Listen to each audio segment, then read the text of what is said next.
When my wife handed me divorce papers in front of her laughing family, they thought they had humiliated me. But they didn't know I had been planning my own gift for weeks. And when she opened it, the entire room went dead silent. My name is Brett.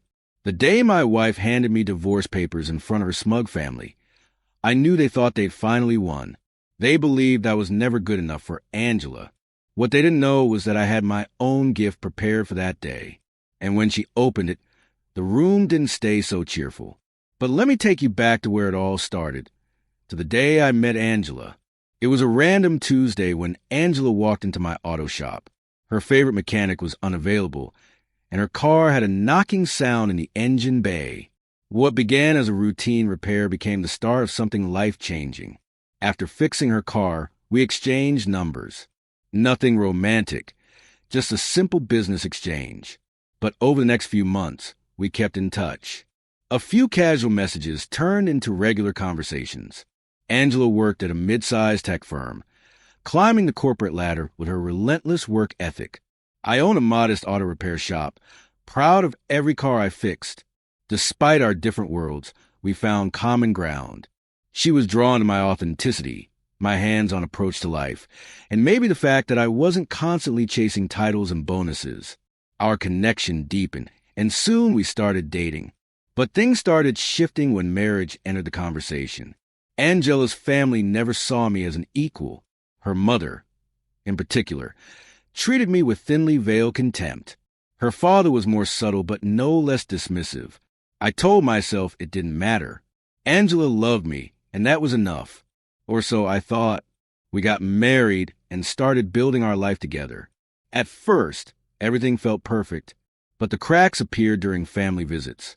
I was always an outsider in their home. Every glance, every backhanded comment reminded me that I was merely tolerated, not accepted. I swallowed my pride for Angela's sake, thinking love would be enough to bridge the gap.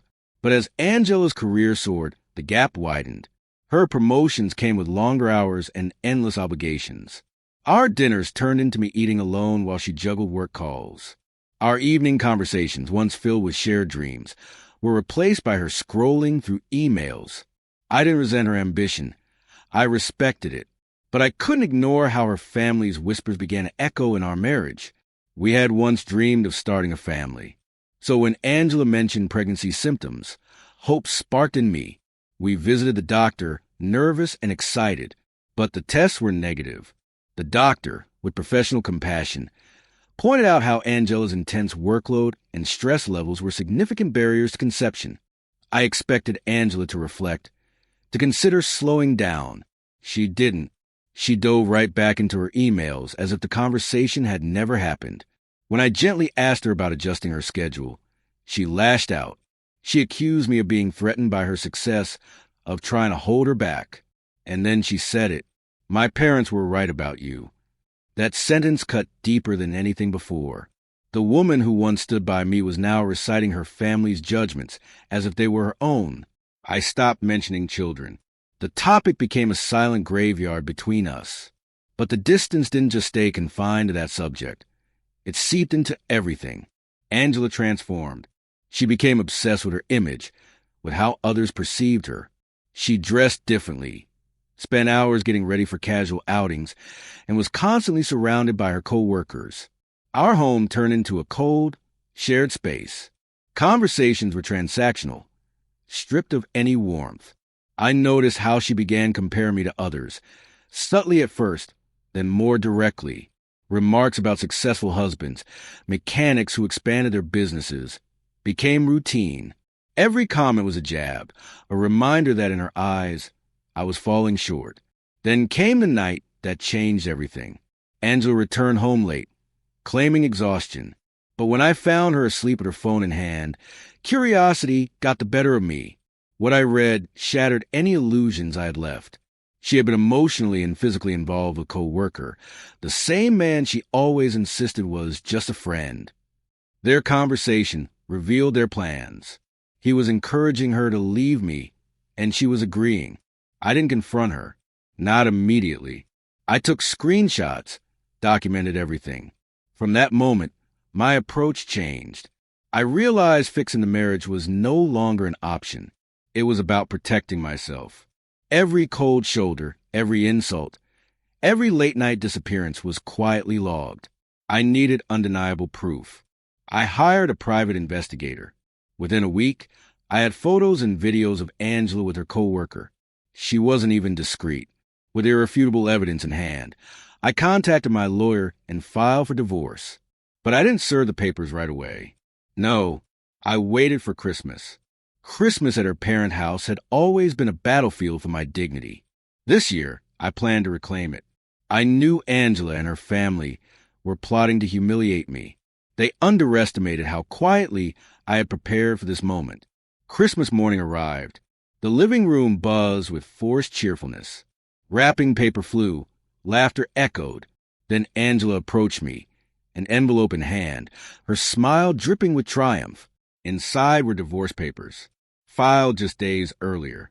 Her family chuckled, exchanging glances as if they had orchestrated a victory. But I wasn't flinching. Calmly, I pulled out a small black box from behind my chair. Angela's smirk faded as she unwrapped it. Inside, she found my own set of divorce papers, already signed. But that wasn't all. Beneath them were printed photos of her and her lover, screenshots of their conversations, and a USB flash drive. The contents of that drive would show videos that made screenshots look tame. The room went silent. Her parent expressions shifted from glee to horror. Angela stood frozen, her face drained of color. I stood, looked them all in the eye, and said, I may not have been what you wanted for her, but I was loyal. She humiliated me. I tolerated more than I should have. We both got what we came for. I turned, walked out, leaving a silence so thick it felt like the walls were caving in. The divorce proceedings that followed were bitter. Angela tried to manipulate the narrative, painting me as unmotivated and emotionally distant. But the evidence I had amassed dismantled her arguments. Her affair, her emotional abandonment, her family's interference. It all came to light. Because Angela's income was significantly higher, the court awarded me a settlement. Our assets were split, but she was mandated to pay. The woman who once mocked my modest earnings now found herself legally bound to support me. Angela's rage didn't simmer quietly. She flooded my phone with voicemails filled with venom. When I didn't respond, the messages turned into lengthy texts crafted to provoke a reaction. I didn't bite. Eventually, I blocked her. That chapter was over. But closure isn't instant. You don't spend years building a life with someone and walk away unscathed. The grief came in waves. Not for the woman she became, but for the life we were supposed to build. The home we were supposed to fill with laughter and children. That loss was real. But amidst the sorrow was a profound sense of peace. I hadn't allowed Angela or her family to dictate the narrative. They believed they could humiliate me publicly, reduce me to a footnote in Angela's success story. But I met them on their battlefield and walked away with my dignity intact.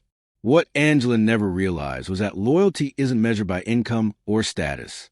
It's measured by who stands by you when no one else will. I was that person for her, but she chose a different path. I merely responded in kind. In the end, people will believe what they want. But those who matter, those who truly know you, will see through the noise. I didn't crumble. I didn't retaliate with malice. I simply held up a mirror, and what they saw in that reflection silenced them more than any argument ever could. The story doesn't end here, because sometimes life has a way of circling back. Sometimes people who try to bury you forget that you were a seed all along. But that is a story for another time.